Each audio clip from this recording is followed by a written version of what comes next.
Okay, lights down. Are we ready? Woo! Who loves comics? Woo! Who loves Jack Kirby? Woo!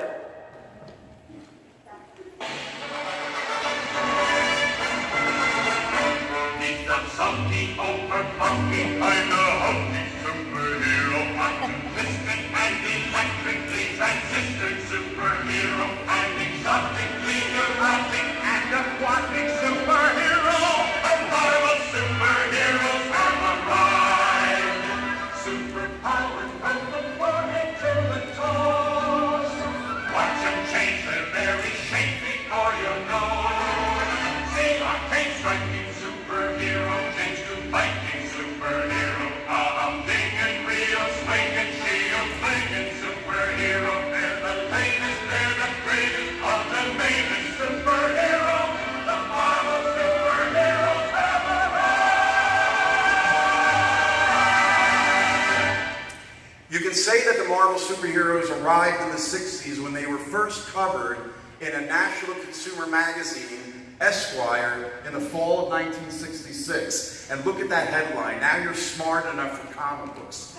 Now, they actually got Jack Kirby to illustrate that double-page spread. And here's a picture from around that time of Kirby at one of the early comic conventions with early cosplayers of his creations.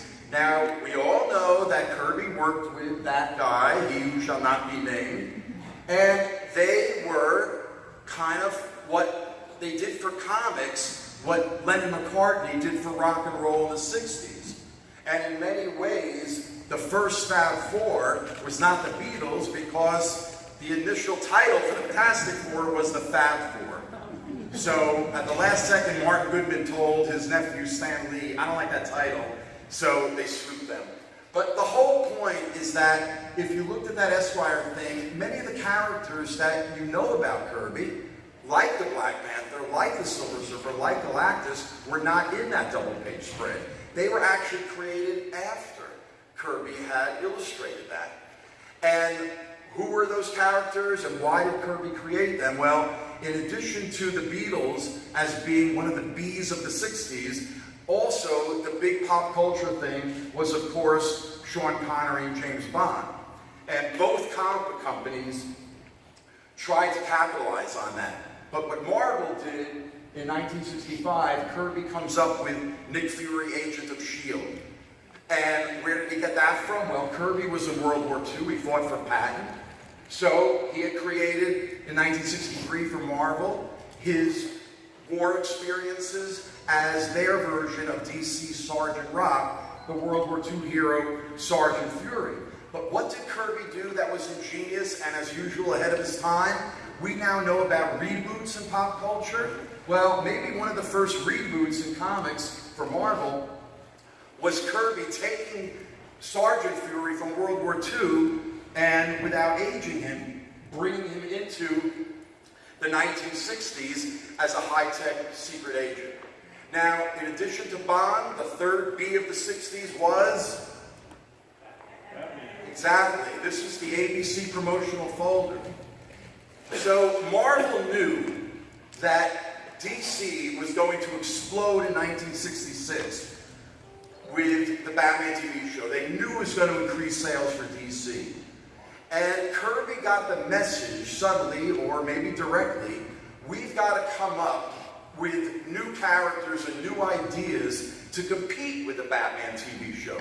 Now here's Kirby working around that time, 1965, 66. And where did Kirby debut most of his new characters, if not all of them? In the pages of the flagship title, The Fantastic Four. Now this is a close-up of a cover that he had been working on right about that time, the classic FF Annual 5, The Wedding of Susan Reed. Now only an artist of Kirby's caliber could have drawn that many characters on one comic book cover of all the characters up to date that he had created. And it was in the pages of the Fantastic Four that these new characters debut in 1966 as a way of giving Marvel an even footing with what DC was doing. So in late 65, we start to see the first of these characters, the mysterious Inhumans. We'll see a little bit of them later. And then, of course, right after that, maybe it was because Stan Lee called up Kirby and said, have the FF fight a really big villain. And Kirby goes to his basement studio in Long Island and comes up with the Galactus Silver Surfer trilogy. Right? There he is. And then, of course, the very next issue, this is the house ad Marvel put together. And this is our first introduction to this character, the Black Panther, the spring of 1966. But if you notice, he's a villain. And then, of course, the issue comes out. And there he is, the Black Panther. And we think he's a villain. We've been told he's a villain. Now, the Black Panther everybody's aware of course, now, is the Black Panther from the movie. So how did we get from Jack Kirby's Black Panther to the Black Panther in the movie? Here's Kirby really looking like a proud papa of the children that he created, again, circa 65, 66. So ladies and gentlemen, we're here to talk about the origin of Jack Kirby's Black Panther. My name is Arlen Schumer. Thank you for being here. I'm the author and designer of a book called The Silver Age of Comic Book Art. Kirby is one of the great characters. If there's time at the end of the convention, I'm camped out at the Society of Illustrators booth, number 1720, and there's still some copies there if you want to pick up the book. But these are the men that I believe are our Renaissance masters of the human figure, in the same way we look back 500 years ago at Michelangelo and Da Vinci and Raphael. I believe 500 years from now, future historians or aliens are going to look at these guys as our Renaissance masters. And there's a double-page spread for Kirby. The Thing was the character we felt most resembled him in terms of his character and personality. Ghosted behind the type is a self-portrait he does in 1970, which was Mike Royer's first ink job. And interestingly, we don't see the Black Panther included in this self-portrait. So when we're talking about the Black Panther, in a sense, a jungle character, and you really want to discuss his origins, you have to go back to the first jungle character, which is Tarzan. In many ways, the first superhero in American pop culture. And of course, he spawns a legion of imitators, and then in the late 30s, once comic books hit, we get comic book versions of Tarzan with, knockoff names like that. But inside Jungle Comics, which appears in January 1940, we have the first superhero panther character called the White Panther. Now, if you notice, the costume has nothing to do with a panther. And what is his superpower? He can run really fast. Now, you know what's interesting? What else debuts in January 1940? The first super speedster from DC Comics. Now, the New York comic book world at that time was a tiny world. And how both characters appear at the same time is either coincidence or maybe over lunch one day, somebody heard it. It's just like the Doom Patrol and the X-Men appearing within months of each other. Swamp Thing and Man-Thing appear within months of each other. Then later on in the 40s, we see this character, the Red Panther. And, it takes place in the jungle, but look at that costume. That has nothing to do with the panther, why he's red. I didn't even know what his powers were. God bless the internet, because that's the only way you find stuff like this. Then you have a typical Captain America knockoff comic in 1941, Stars and Stripes. And who is this character? Our first Black Panther. Now, the costume has sort of the panther ears, but this guy didn't have any powers. He was really just like a detective in this sort of weird costume. But that is technically the first Black Panther. Then you go to the early 50s, and in the Tarzan newspaper strip, what do we see but a kind of gang of villains called the Panthers? And, again, we first see the first kind of dark costume with the classic comic book blue-black. And then they were collected in a comic book in 1957, and for some reason they're colored yellow. The same year, we get an Atlas comic, which was what Marvel was calling itself in the 50s, and we see this jungle character, Waku, Prince of the Bantu. So technically, this is our first real black jungle character, but notice how comic book colorists for some reason, couldn't figure out how to use the color brown to color black people. They color them gray. And we're going to see a lot of that. You'll see. You have no idea what's coming up next. Then in Australia, in the late 50s, we see this character. Not the Black Panther, but the Panther. But now we see a costume obviously inspired by the classic, maybe first costume superhero, the Panther. And you can see the relationship. But again, he's not called the Black Panther, but he does have the blue-black costume that we associate with the Black Panther. Then fast forward about 8 years, we're in the Marvel Age, and in late 1965, fall of 65, what do we see but a Dick Ayers drawn story of the Two-Gun Kid, and who's that character in the background? The Panther, not the Black Panther, but he's a villain. Now remember, we talked about how the Black Panther was posed as a villain? So maybe, let me just go back a second. So maybe this was a kind of Marvel tryout. Let's see the Panther as a villain, but they're not calling him the Black Panther yet. But maybe that's why they floated a trial balloon with that Panther character to test him out as a villain. Now, when we're talking about Kirby trying to get black characters in comics, from the beginning in 1963, Gabriel Jones, the trumpet player, is black. Now, that's Kirby taking his war experiences and putting it into the comics. But once again, he's colored gray. Now, the colorists had the color brown for the classic, caricature of the Oriental, red villain.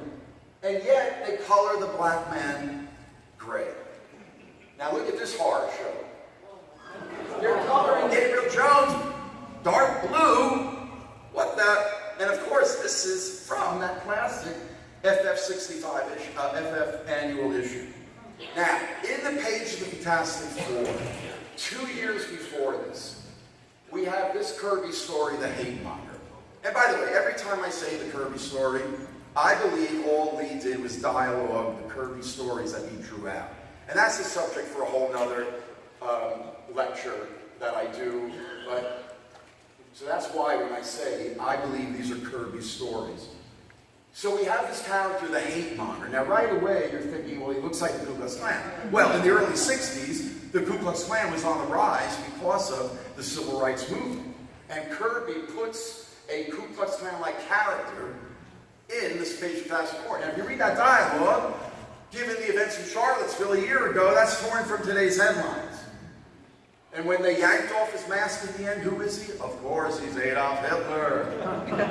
Now, Kirby, his real name, Yaakov Kurtzberg, nice Jewish boy. There is his gravestone.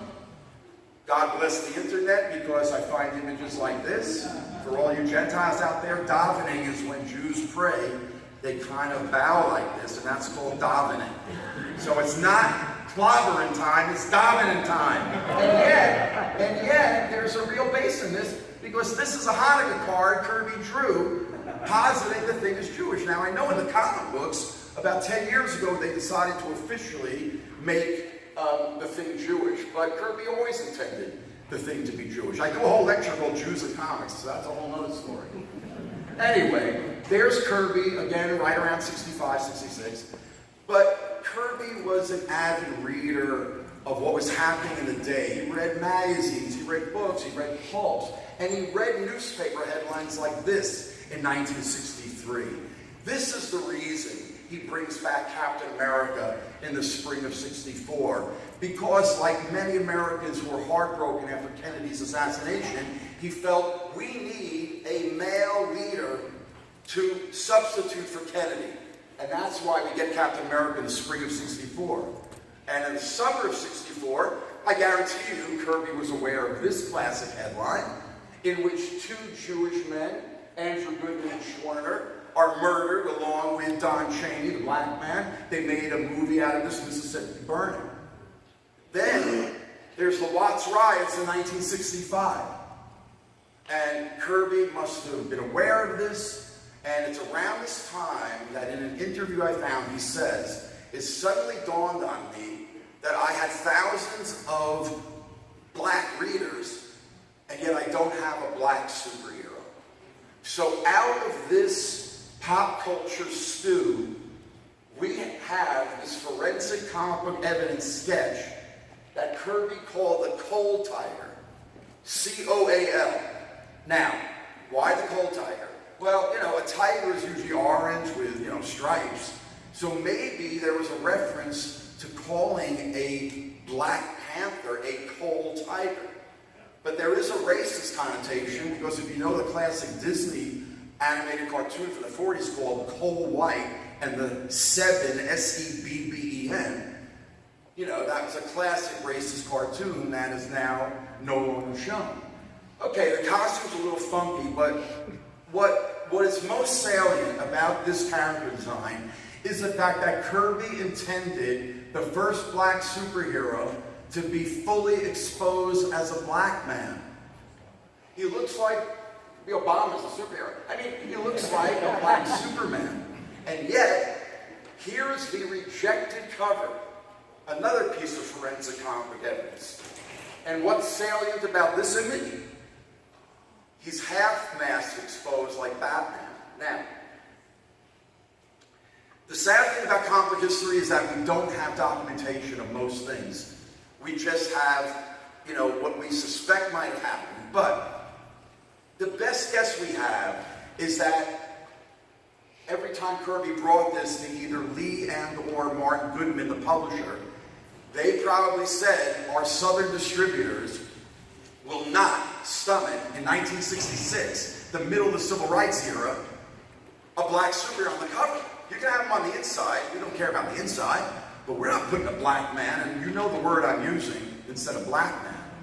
That's the word they were probably using, the N-word. So, here's what we get. We get this Black Panther. Now, if you notice, he still has that kind of cape, that Captain Marvel-ish cape, left over from his Coal Tiger sketch. Now, when we open up the pages of this classic first story, we see that the Black Panther can kick the Fantastic Four's ass. And then, of course, he takes off his mask and he's revealed to be a black African prince. Now, once again, notice, the costume is gray, not blue-black, but his skin color, that's barely brown. That's some kind of washed-out gray. And this was the final page of the first issue of the Black Panther's debut in the Fantastic Four. And it leads to the next issue where the Black Panther's going to reveal his background. And there's the cover, and here's the great splash page.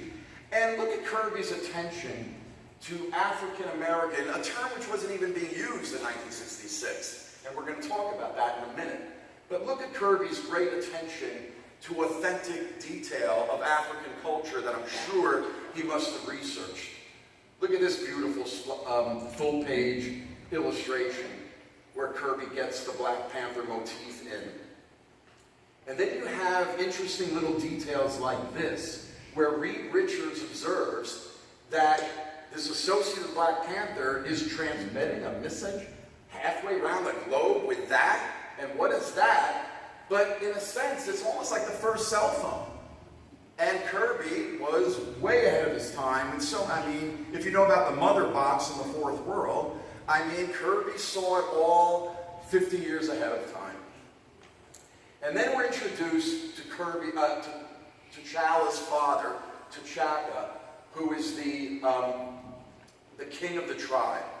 Now, what Kirby posits here is that the reason why they are a scientifically advanced tribe in the middle of Africa is that they are sitting on a load of an element Kirby dubs vibranium.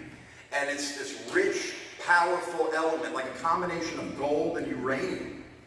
But once again, there is an historical antecedent to this, because in the 12th century, in the kingdom of what we now know as Mali in Africa, where you hear about that classic city, Timbuktu, which was a center of commerce and the technology of the day. And this was the black king of Mali, whose name was Masu Mansa, which translated as Black Moses.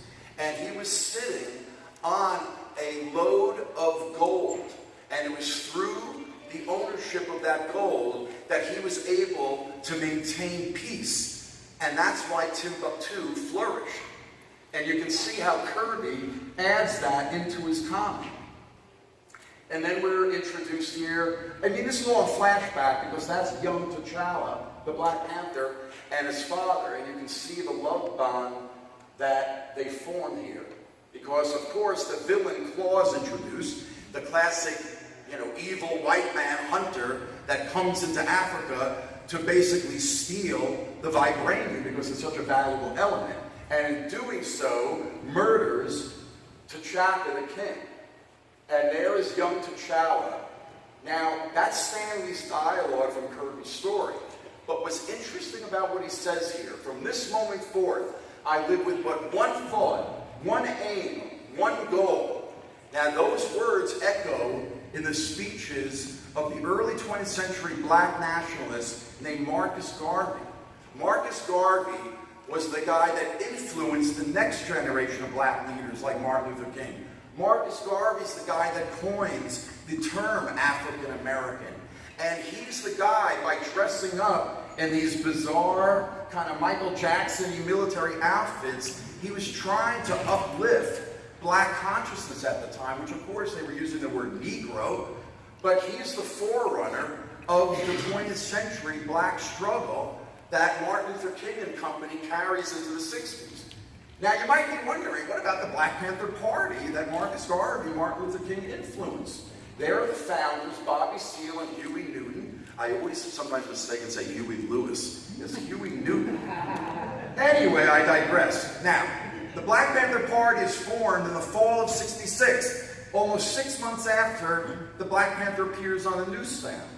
Now, here's their logo of the Black Panther Party, and they took it, they claim, when they were asked, where'd you get the name? They didn't say, oh, we read it in a comic book. Back in 1966, nobody was giving comics credit for anything. Remember, this is right at that time the Esquire article appears. Comics were still a pejorative. And this is their stationery, and they claim they got this from a 1964 Southern Rights voting organization trying to mobilize black people and register them to vote. And they got their symbol, Black Panther, to offset the white power symbol, which was this rooster. The white rooster versus the Black Panther. But where did the Southern Alabama voting organization get that Black Panther from? Clark Atlanta University, their sports mascot, and I'm sorry I only have a modern version, it's not the Black Panthers, but it's the Panthers. Now, what is this image of a panther, of a black panther? Maybe that's redundant. I guess all panthers are black, right? That is the symbol of the only black tank regiment in World War II that called themselves the Black Panther. Now, when comic book historians who should know better and fans bend over backwards to give Stan Lee creative credit, they claim, oh, Lee came up with the name the Black Panther. Well, once again, Kirby fought in World War II. All the forensic evidence always lands on Kirby's side, never on Lee's side.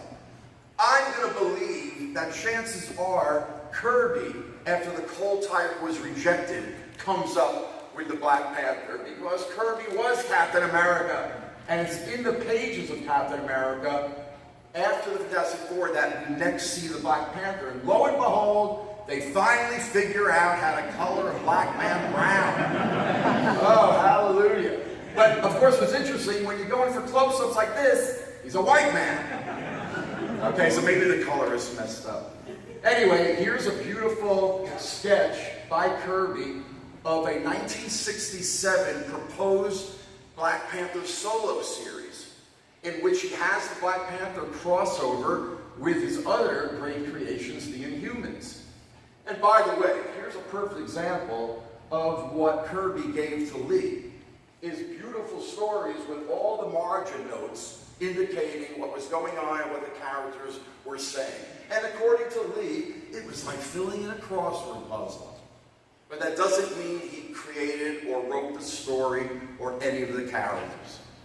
Here's another sketch from that series, and wow, you can see how Kirby can really get bulked up, right? Now, at the same time, another sketch survives in 1968, and what do we see? We're back to that half mask. So maybe in 1968, because of Black Power at the Olympics and James Brown saying, "Say it loud, I'm black and I'm proud," maybe now we start to see, oh, he's got a half mask. And there he is, becoming a member of the Avengers. No more a gray outfit. Now we have the kind of blue Black Panther outfit. Now he looks very much like that Australian Panther, right? And he becomes a kind of a star within the Avengers. So you get, this is like the only time he was on a cover solo in the 1960s. Anyway, Kirby leaves Marvel in 1970, goes to DC Comics, creates his classic Fourth World series, and in the pages of the New Gods, we see Kirby's next black character, and he's called the Black Racer, kind of an angel of death that rides skis. Now, we were all saying at the time, Jack, wow, that's a knockoff of this guy, right? But whatever. And that's pretty much the last time Kirby touches Marvel. Kirby touches the Black Panther. I mean, touches a black character in that era. Now, without Kirby, Marvel kept trying to figure out what to do with the Black Panther. And in 1972, they decide, maybe it was Roy Thomas, the writer-editor at the time, to change his name to the Black Leopard. And Johnny Storm asks him, why did you change your name? Or the thing says, how come you call yourself the Black Leopard out there instead of the Panther? Now look, I contemplate a return to your country, Ben Grimm, where the latter term has political connotations. I neither condemn nor condone those who have taken the name, but T'Challa is a law unto himself. The bottom line is, if you know your history of the Black Panthers, and there is a wonderful documentary that you should track down. Basically, once the Black Panthers started to arm themselves to protect themselves from the cops, no different than what's happening today, except back then they didn't have video cameras. Once black people started having guns, the white power structure in San Francisco demolished the Panthers and put them all in jail. And do you know they're just now getting out of jail, almost 50 years later? So that's why in 1972, the Black Panthers had been condemned as the bad guys, and they were in jail. So Marvel can't have a character called the Black Panther. But by 1975, all was forgiven, and we're back to now, the Black Panther finally appearing in his own title called Jungle Action. And yet this story, the first story, was just a reprint of that Marvel story from 1969. But we get a new writer, Don McGregor, who's kind of one of the young, like post-hippie upstarts, along with Mark Wolfman, Len Wein, and that generation. And he starts setting the Black Panther stories in, it's called Jungle Action. He sets them in Africa. And he creates new characters like Killmonger, who of course you know by Michael Jordan in the new movie. And McGregor starts writing these long extended epics that really get the jungle and the African and the kind of black nationalism within, a four-color comic book. Rich Buckler is the artist, but then a major change happens when Buckler leaves and is replaced a couple issues later with a black artist named Billy Graham. Now, very few black artists in comic history. There may be one woman, one man in romance comics. By and large, just like in television and in other art forms, there were no black people. And he really injects a kind of African-American, an African jungle sensibility into his art. And really beautiful layouts, and here's the Black Panther fighting the Ku Klux Klan. Again, this is early 70s. Here's a wonderful splash page. Now, what's really interesting is that they didn't let Billy Graham do the covers. So that's the splash page, but there's a typical Gil Kane, inked by Frank Giacoy, I think.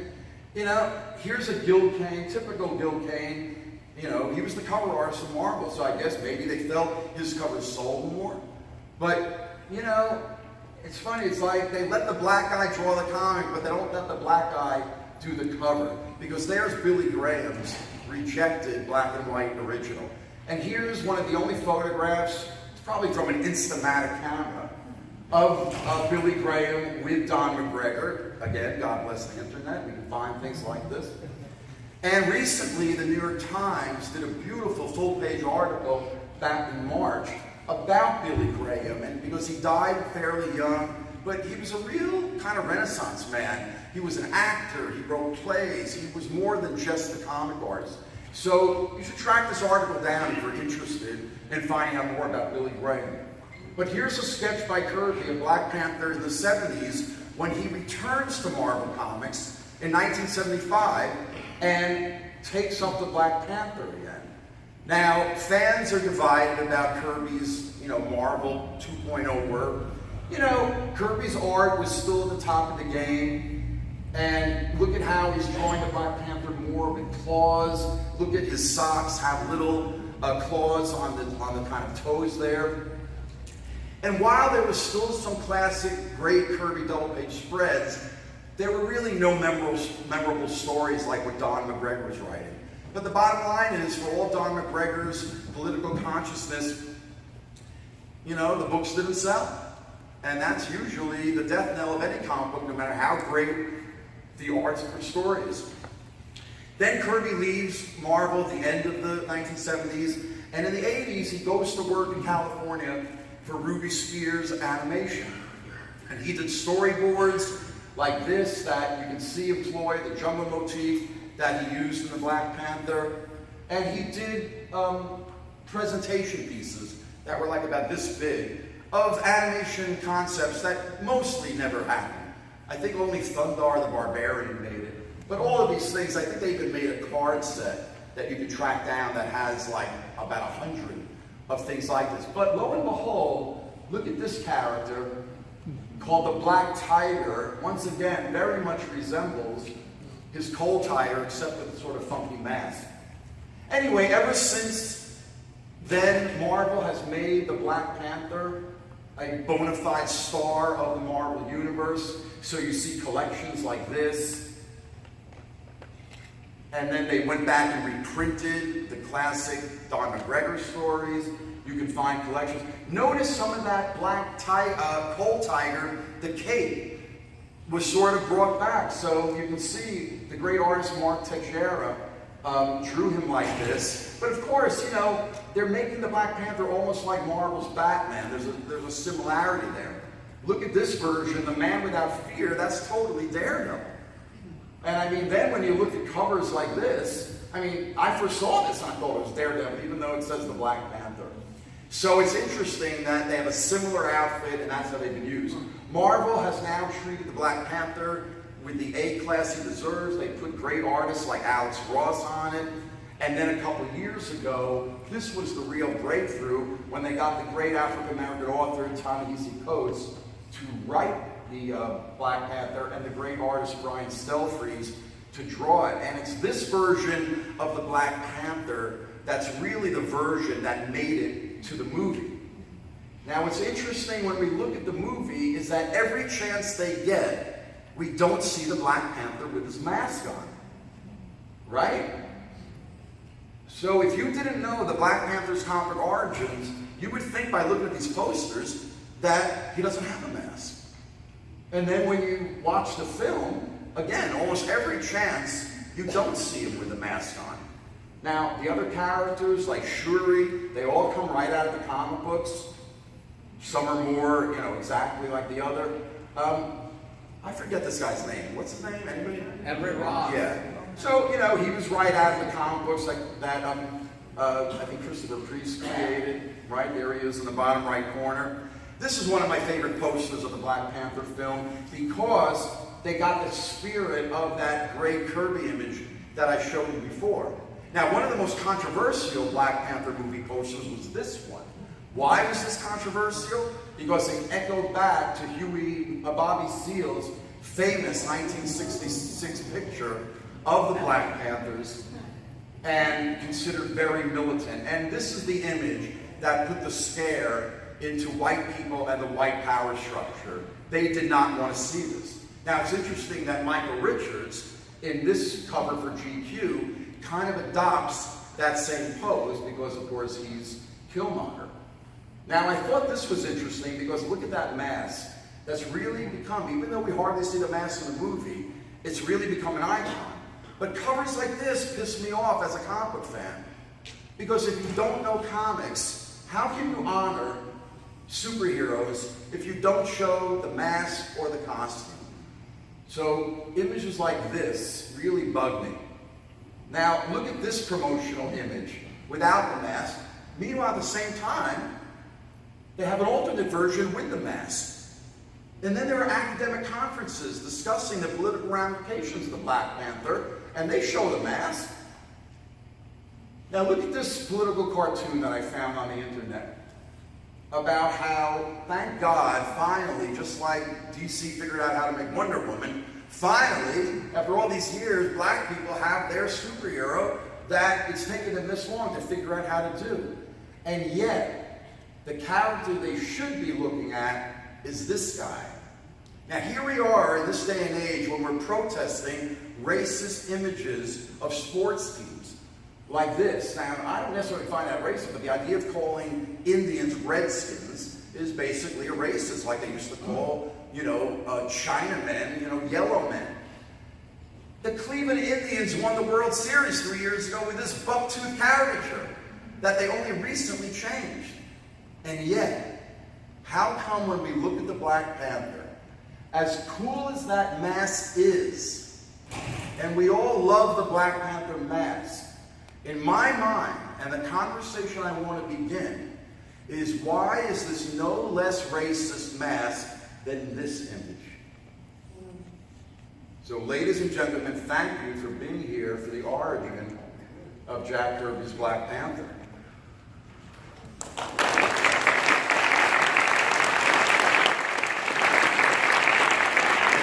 Thank you very much. I have a couple more images to show.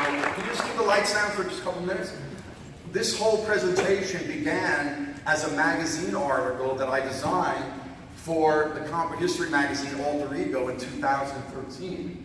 And here's the double-page spread. So all the images you've seen this afternoon, I included in verbal visual form. And here's the last page. Now at the same time, this is around 2012, I meet John Jennings, a professor of art in California, and his real project of his heart is this concept called Black Kirby, which was all about mixing Kirby motifs with Afrofuturist sensibilities. So you get images like this, which of course are taken right from Captain America. Now at the same time I meet John Jennings and I'm thinking about this origin of Kirby's Black Panther, I'm asked by the Kirby Museum to ink.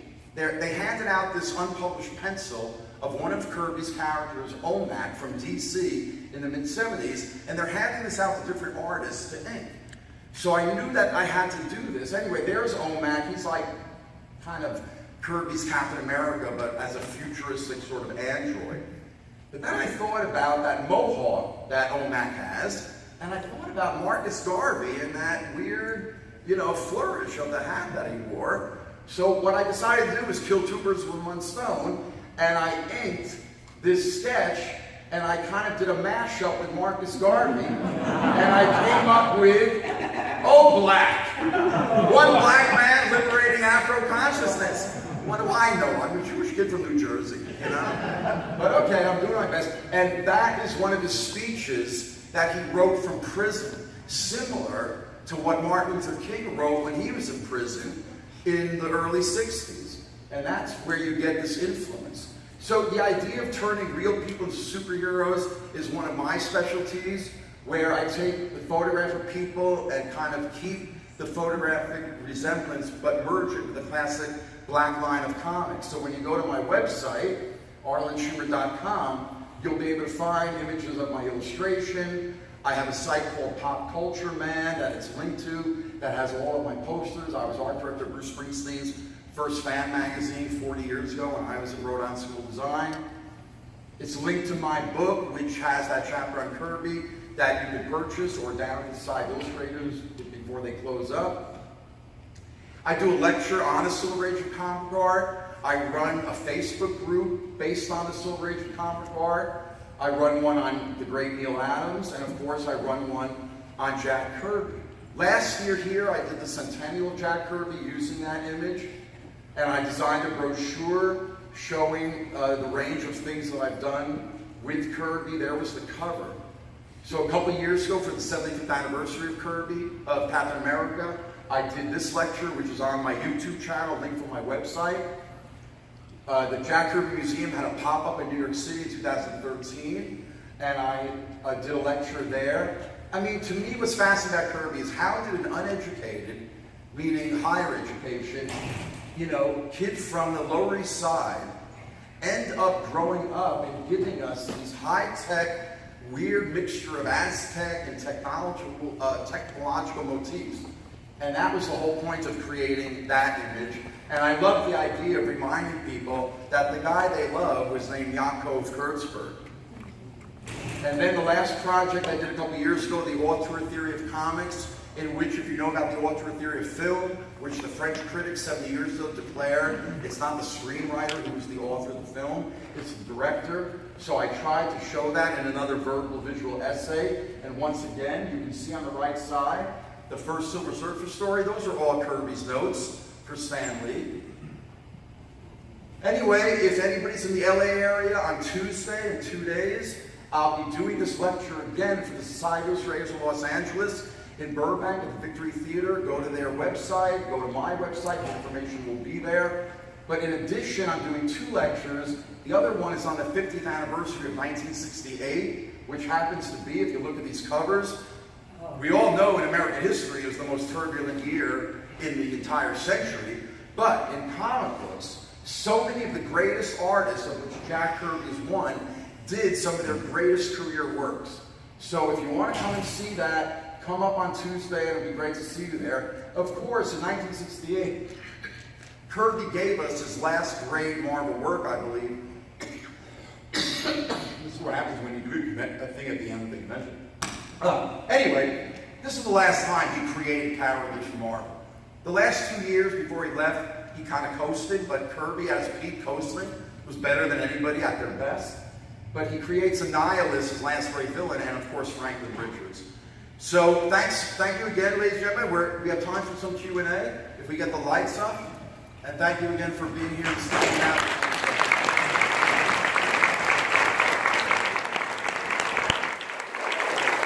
5 minutes? Okay, we have 5 minutes for any questions or comments? Or compliments?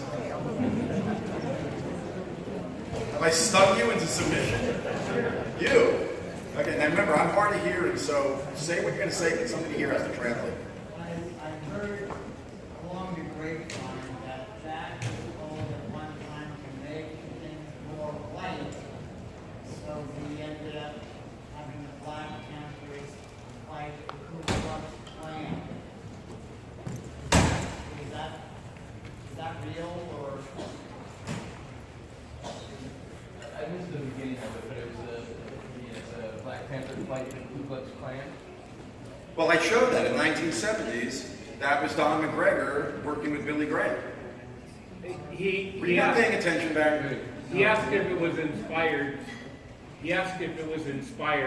by Jack Kirby being specifically told to whiten up comic books. So his answer, he's asking if Kirby's answer was to have the Black Panther fight the Ku Klux Klan. Yeah, but Kirby wasn't working on the Black Panther then. Don McGregor was. Am I missing something here?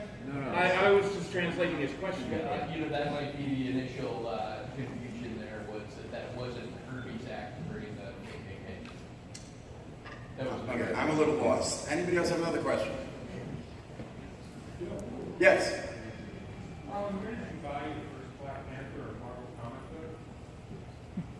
Where did you buy your first Black Panther, and where did you buy your first Marvel comic book? Where? Wow. My older brother, a year and a half older, he was the ultimate Marvel Kirby fan. I was a DC fan. We used to sit in bed at night, in our double beds in our bedroom growing up in a garden apartment. And, have arguments. Who's better, Jack Kirby or Neil Adams? It was like Coke and Pepsi, So it was really my brother who was the Marvel fan. I liked what I call the banal simplicity of DC as a kid. Marvels looked too busy, too many words, but my brother being older got into the Marvel, so it was really him. But, we grew up with candy stores, as they were called, which had soda fountains. You know, go to the Smithsonian in Washington, maybe they have a soda fountain. But, you know, you've seen in movies, soda fountains. My first after-school job in high school was a fountain engineer. I know people call us soda jerks. We call ourselves fountain engineers. So my entire comic book buying history was in the back of that candy store. In addition, my grandmother lived in the Bronx, and it was in a depressed, you know, part of the Bronx, not the nice Bronx. But man, there was a tiny candy store at the corner. And in those days, certain candy stores had certain comics. And if you wanted, let's say, Marvel comic, maybe one candy store only had DCs. And you had to go to the other. Oh man, I just spilled water on my laptop, that's right. Anyway, other than that, so, I'm a little distracted because I just spilled water on my $2,500 laptop. But, other than that, life's great. So, but that's where I bought my early comics, and I'm sure people of my age group have similar stories about where they bought their, you know, their first comics. Anybody else while we have a couple minutes? Yes? Can you elaborate what you meant when you compared the Black Panther mask to the KKK? Yeah.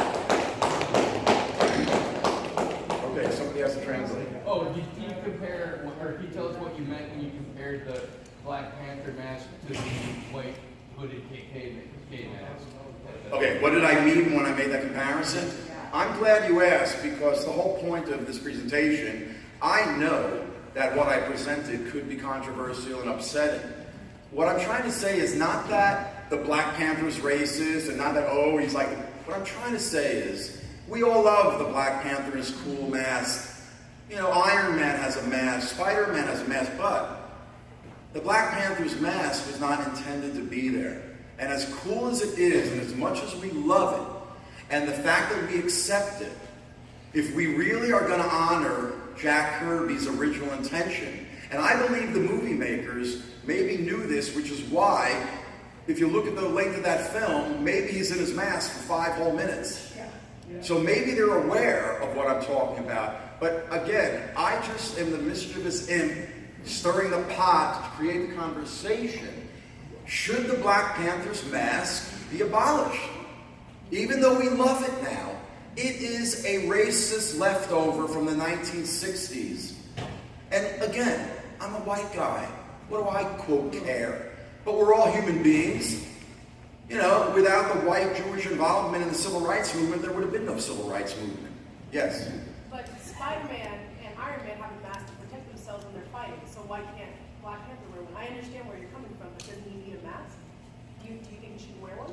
Spider-Man and Iron Man, they have them for more practical protective reasons, so doesn't it make sense that Black Panther would as well? Well, yes and no. It's still a decision. Listen, you know, comic book writers will rationalize a costume. Steve Ditko gave Spider-Man a full mask because he thought you'd have better reader identification if you didn't have the mask. That's true. Now, Iron Man, why he has the whole mask? You know, if Jack Kirby were alive, because he created the bulking Iron Man, you know, why he's got the full mask? Again, the idea of a man trapped in armor. So if he had an exposed face, he's less trapped. Because if you're in a full face mask and you're like suffocating, you know, that's the idea. And, you know, Gene Colan, the great Iron Man artist, he really captured the sort of tragedy of the man trapped in the mask. But again, none of those reasons have anything to do with the fact that the Black Panther is fully masked. He's only fully masked to disguise the fact that he's a black man. And we've got to come to terms with that. That's all I'm saying. You know, and again, it's hard, especially for black people now, to want to give up the cool mask. It's cool looking. But hey, that's not what Kirby intended. And in the end, I'm going to come back to Kirby. Okay, I think I have to stop. I'm sorry. Right? I thought because it was the end of the convention day all the time, but they have something else coming in here. Ladies and gentlemen, contact me on Facebook, friendly.